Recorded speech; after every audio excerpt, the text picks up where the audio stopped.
qui vont voir quel est le rôle de France, Chirac, Sarkozy dans ça, c'est pas propre. L'ambassadeur de France a même, disons, kidnappé le monsieur, le président de la commission électorale indépendante, qui n'était pas indépendant. Même une journaliste de France 24 a dit, mais des choses bizarres se sont déroulées. Et le prochain jour, elle n'était plus là. Tu vois, la CPI, c'est une institution qui est créée par les Occidentaux, financée par les Occidentaux, pour les Africains qui n'écoutent pas leur ancien maître. C'est peut-être cru dit, mais malheureusement c'est comme ça. Comme Lumumba, Sankara, eux, ils ne peuvent plus.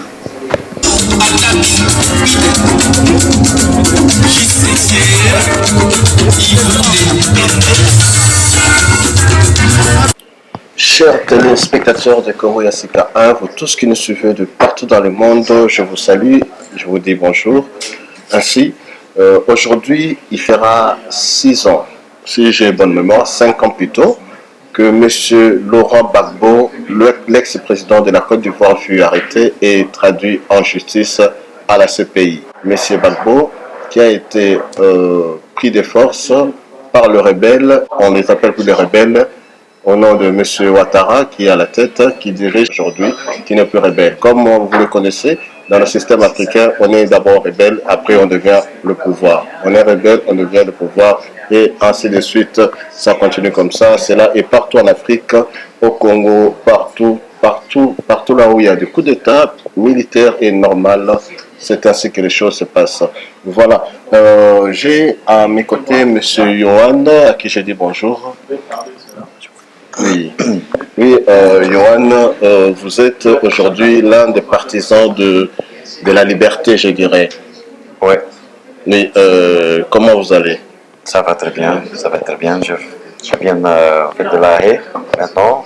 On a manifesté, j'ai participé à la manifestation, donc ma voix est un petit peu cassée à cause de mes cris contre cette injustice.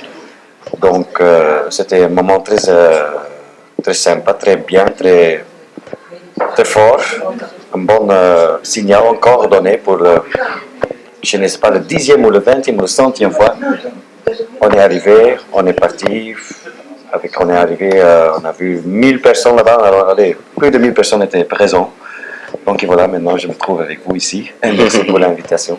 Oui, nous avons tenu à vous inviter pour venir nous parler un peu de cette histoire de la France-Afrique. Nous allons commencer vos premières impressions de cet acte qui s'est déroulé en Côte d'Ivoire en 2011. Comment vous prenez ça, cette invasion? En fait, bon, je ne dirais pas ça comme ça à votre place, mais quelle est votre lecture par rapport à ça? En tout cas, pour moi, c'est quelque chose qui a vraiment fait saigner mon cœur. Parce que je connais bien le pays, je connais bien aussi les hommes politiques qui étaient présents dans ce pays. Et bien sûr, avec toutes... Bon, on parlait maintenant de 2010 où les élections étaient, mais avant, en 2002, la rébellion a commencé. Après 2 ans de pouvoir de M. Gbagbo, M. Gbagbo a fait du bon travail parce que c'est même, vous pouvez voir ça sur les various sites, le pays faisait une augmentation de chiffres, la croyance. Croissance économique, développement. Voilà. Pendant ces 2 ans. Mais bon, la mauvaise chose dans ça, c'était que les Français, les vieux colonisateurs, devaient payer les impôts. Ils voulaient ouvrir le marché. Et ça, bien sûr, quand un homme veut faire ça, veut prendre les choses en main, on dit que voilà, c'est notre terre, nous on veut faire quelque chose avec, eh bien vous allez voir direct coup d'État, ou rébellion, ou tentative. Et voilà, ça c'est ici que s'est passé, une tentative. La rébellion a échoué, mais ça a coupé le pays en deux. Pendant toutes ces longues années où il y a tellement de choses qui se sont passées, je recommande tous les spectateurs de voir ça avec une vision neutre, qui vont voir quel est le rôle de France, Chirac, Sarkozy dans ça, c'est pas propre. Mais bon, bref, en 2010, on a enfin arrivé à les élections. Et voilà, où M. Ouattara et M. Gbagbo se sont trouvés dans le 2e tour. M. Ouattara, le candidat de la France, bon ami de Sarkozy, M. Gbagbo. Bon, c'est Le- pas le petit vraiment père en celui lion. qu'on veut enlever, non, on ne veut pas de lui. Mhm. Il est là dans le deuxième tour. Et voilà, c'est là-bas que ça a commencé. Hein. Les résultats sont sortis. Les résultats sont sortis dans un cafouillage terrible. Et un coup, un journaliste de France 24 même a prononcé les résultats. Même on était en train encore de compter les voix. Et un coup, le résultat est sorti. 52% quelque chose. Donc, les Tout le monde résultats sont sortis avant même la fin du Voilà. décompte des élections. Voilà. Mhm. Même il y a 2 jours plus tard, on a même, parce qu'en principe, c'était selon les règles, on devait proclamer les résultats dans un certain lieu neutre. Ça ne s'est pas déroulé comme ça. L'ambassadeur de France a même, disons, kidnappé le monsieur, le président de la commission électorale indépendante. Il n'était pas indépendant, c'était un proche de Ouattara, mais tout, Gbagbo a toujours accepté tout ça, toutes leurs conditions. Ils l'ont enlevé, ils ont parti à l'ambassade de France, ou je ne sais pas où, en tout cas, pas selon les règles. Et là-bas, ils ont proclamé un résultat de 52%. Bon, après, le cours constitutionnel, même le plus grand instance d'un pays, a fait son décret, a fait sa décision, sa conclusion, et il a dit non, c'est M. Gbagbo qui est vainqueur, avec 51%. Ouais. Et après ça, le cafouillage a commencé. Les palabres, les sanctions, beaucoup de malheurs bien sûr, les tensions sont montées, les rebelles qui étaient toujours au nord avaient voulu descendre vers Abidjan. Et c'est M. Gbagbo, parce qu'aujourd'hui j'ai regardé l'RTBF, le France 24, quand ils ont donné leur reportage sur le fait, oui. sur le fait. Ils oublient toujours, ils n'oublient pas, mais ils parlent, voilà, M. Gbagbo a causé de ça et ça et ça, mais ils oublient toujours une très, très, très chose importante que M. Gbagbo a supplié devant les caméras, et il a demandé à tout le monde, la Russie, toutes les puissances, les États-Unis, la France, pour récompter les voix. Quel dictateur ou quelle personne va faire ça? Ils ont dit que non, les choses qui sont passées, pour garder le calme, je exige un récomptage de voix. Oui. Même, ça vous pouvez vérifier, Ban Ki-moon, il a dit non, récompter c'est injuste. Pourquoi c'est injuste? Non, ça c'est que des choses tellement bizarres.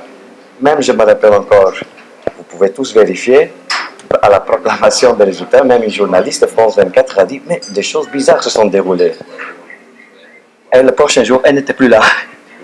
Tu vois, c'était pas selon les médias contrôlés qu'elle devait dire ça. On l'a fait sauter directement de sa place. Ouais. Donc voilà, donc la liberté c'est tout un problème, la liberté de la presse également, c'est un problème et on est victime et de colons et de dictateurs, donc il n'y a pas seulement, on n'est pas seulement victime des dictateurs par rapport à la presse, mais la presse est aussi victime des colons. C'est ça même. Donc ça c'est... Tout est dirigé, conduit très intelligemment, vraiment très intelligent. Moi je préfère même la presse en Corée du Nord, c'est direct, voilà, lui c'est le dictateur, il est notre meilleur ami, non, mais la média français, France 24, RFI, comment il manipule, comment il oublie un petit truc, il se concentre sur une autre chose. Allez, je ne peux pas expliquer, mais c'est très intelligent fait. Comme aujourd'hui encore, j'ai vu RTB, France 24, ils oublient toujours de dire que M. Gbagbo a demandé le récomptage de voix. On a bafoué ça. Mais vous qui êtes proche ou en contact de tout ce qui se passe à la CPI et tout ça, est-ce que les dirigeants africains sont tous d'accord à la fin de son mandat qu'il soit extradé directement à la CPI? Est-ce que c'est un accord de pays d'Afrique? Non, pas du tout. Pas du tout. C'est le gouvernement, disons, ivoirien qui a pris sur la décision de l'envoyer à la CPI. Forcément, il y a l'instruction de leur grand-papa, la France. Mais la révolte était... Allez, il y a tellement de présidents de Sud-Afrique, d'Angola, Ghana. Plein de présidents ont dit non. Mais ça, c'est quoi ça? Ça, c'est... Même il y a une semaine, les anciens présidents je ne sais pas combien, je n'ai pas le chiffre en tête, mais certains pays, présidents anciens et actuels ont écrit une lettre commune, signé ça à la CPI pour dire non, on n'est pas d'accord.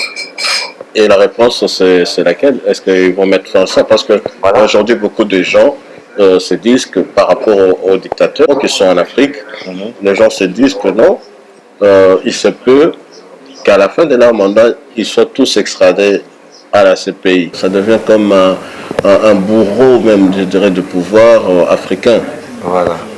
Ça, c'est ça, moi, j'appelle la CPI, c'est une institution qui est créée par les Occidentaux, financée par les Occidentaux, pour les Africains qui n'écoutent pas leur ancien maître. C'est peut-être cru dit, mais malheureusement c'est comme ça. Et on a assez de preuves, M. Gbagbo, c'est une bonne preuve. Et ça, dans le passé, et je suis content qu'il est encore en vie parce que dans le passé, on a eu des cas comme Lumumba, Sankara. Eux, ils ne peuvent plus dire quelque chose, malheureusement. Heureusement, M. Gbagbo est encore en vie parce que, comme il a dit, il était arrêté par les bombes françaises et livré aux rebelles. Il y a des... Et aujourd'hui, vous étiez là-bas à La Haye.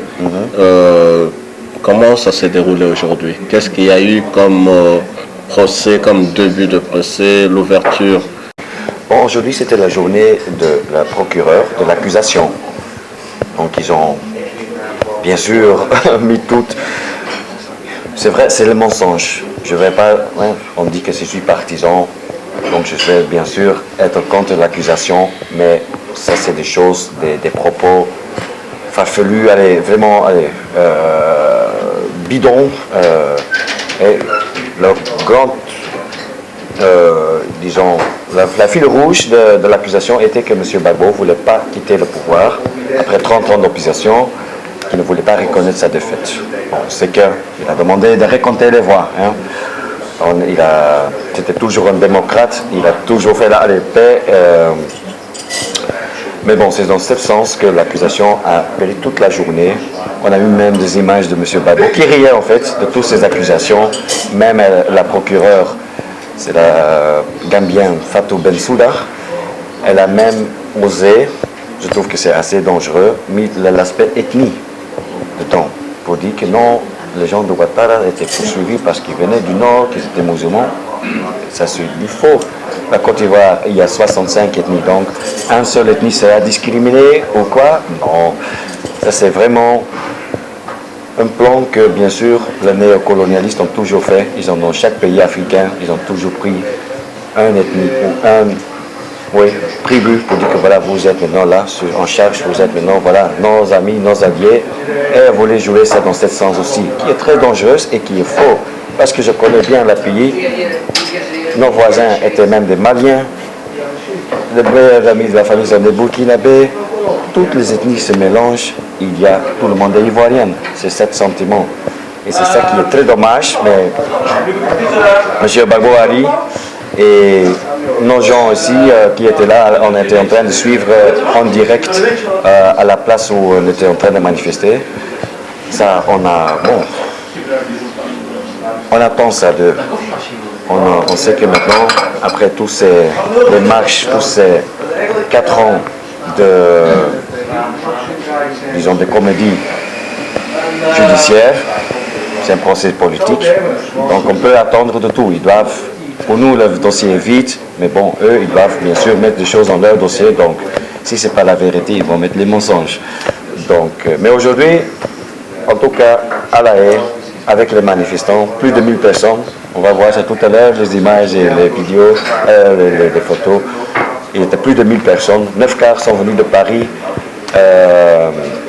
Plein de gens sont venus avec les voitures. C'était une ambiance assez festive, tu vois. On ne se laisse pas abattre. On est là pour manifester pacifiquement parce que on n'est pas des palabreux. M. Gbagbo, il a toujours manifesté pacifiquement. C'est pour ça qu'on ne peut pas faire palabre, prendre les armes ou être violent, parce que comme ça, on n'est pas dans la logique de celui qu'on soutient en fait. Ah, mais qu'est-ce que vous pensez? Est-ce qu'il peut être condamné ou il peut être relâché? On a un bon espoir, bien sûr. On pense que la défense a vraiment une défense solide. C'est au juge de décider, bien sûr. Mais déjà, pour les procès, pour les audiences, pour les confirmations de charges, une Belge, aussi d'Anvers, Madame Christine Van den Weijert, vous connaissez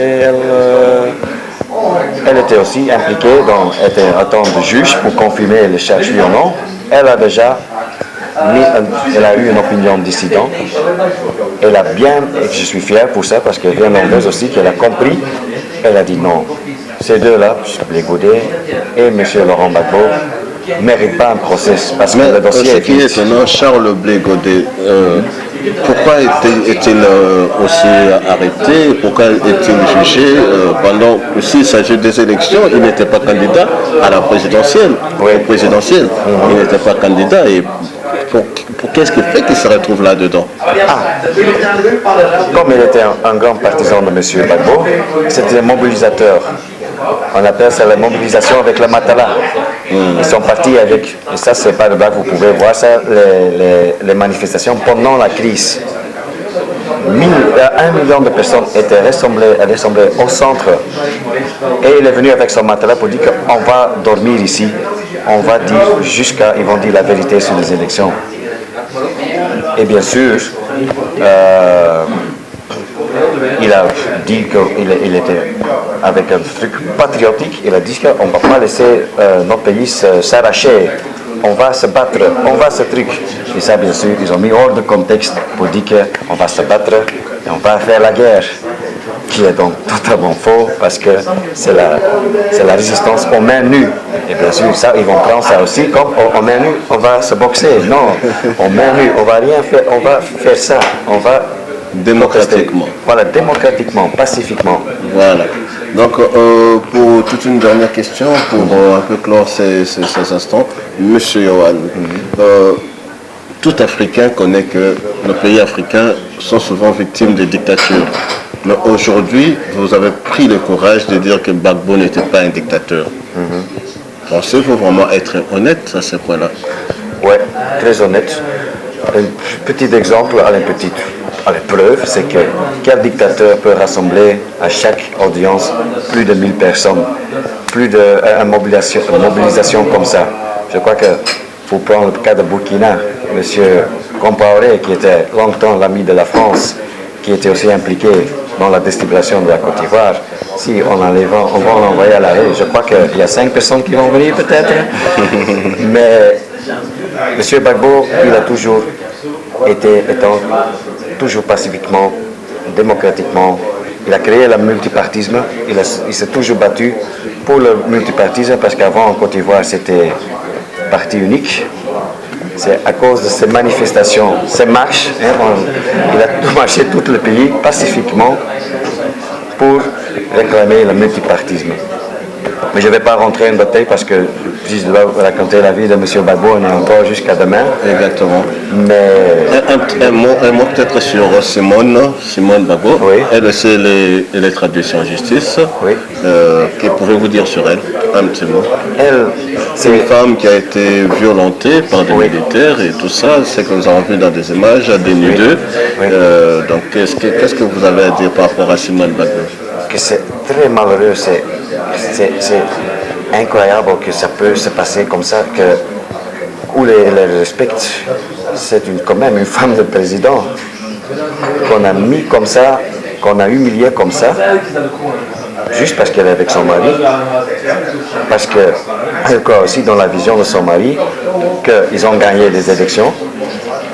Comme il y a un bon citat de M. Gbagbo, on a gagné les élections, mais on a perdu la guerre. La chose sur Mme Gbagbo, elle est jugée en Côte d'Ivoire. Pourquoi on n'a pas le CPI en même temps? Maintenant, la Côte d'Ivoire ne veut pas la livrer par la CPI. C'est pas logique. En ce que je sache, Mme Gbagbo est toujours en Côte d'Ivoire. Elle est toujours en Côte d'Ivoire, toujours détenue. Mais la dernière fois... Elle est en bonne santé, on s'occupe d'elle bien, vous avez des nouvelles? Oui, la dernière audience, que c'est il y a quelques mois, Elle avait l'air quand même détendue. Donc, mais elle n'a pas encore eu l'occasion de s'exprimer. Espérons qu'elle peut s'exprimer un jour. Et bon, ça sera malheureux, les choses qu'elle a vécues. C'est horrible, c'est juste horrible. Non, je n'ai pas de mots pour ça. Comme je dis, cette situation, ça m'attriste terriblement. Parce que c'est devant notre nez que quelque chose s'est passé comme ça. Et les médias, bien sûr, ils ont tellement... Mais la vérité finira toujours par triompher, comme disent nos ancêtres. Quand vous êtes sur Congo Yassika 1, vous connaissez l'état du Congo. Ouais. Donc, est-ce que vous avez un mot à dire par rapport au Congo?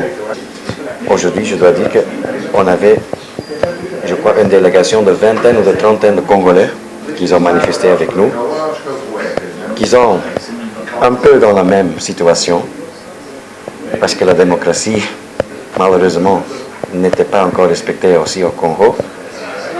Je ne connais pas trop les histoires congolaises, je connais un peu parce que, étant belge, on a appris quand même notre passé colonial, avec qui j'ai très honte.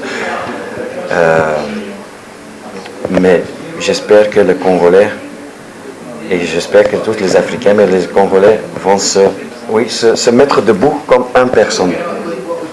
Pour dire, pour exiger les choses qu'ils veulent, c'est la démocratie, la justice, surtout, et c'est pour toute l'Afrique, pour le Congo surtout, le pays le plus riche pour le sous-sol. Comment ça fait que les gens vivent en misère là-bas?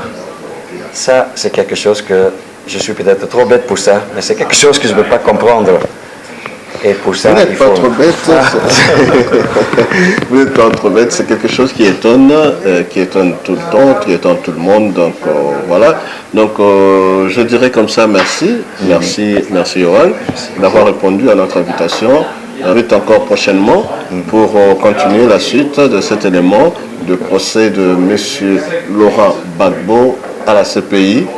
Chose étonnante avec Charles Blé Goudé qui sont là-bas, pendant que Madame Simone Gbagbo est encore en Côte d'Ivoire. Jusqu'où la CPI détient le pouvoir, jusqu'où la CPI contrôle l'Afrique, jusqu'où l'Occident contrôle l'Afrique. En tout cas, ça c'est une bonne question qui reste une question sans réponse. Donc vous qui nous suivez, essayez de répondre, et les autorités qui auront l'occasion de nous suivre, essayez un peu de comprendre que les gens ne sont pas dupes, les gens ne vont pas rester tout le temps comme ça, les temps changent, changez aussi de modalité. Vous qui prenez pour la démocratie, soyez réellement démocrate, soyez souple, comme on dit chez nous, soyez souple. Si vous voulez être démocrate, soyez-le réellement et sincèrement. Ainsi je dis comme ça, merci et au revoir. Alors,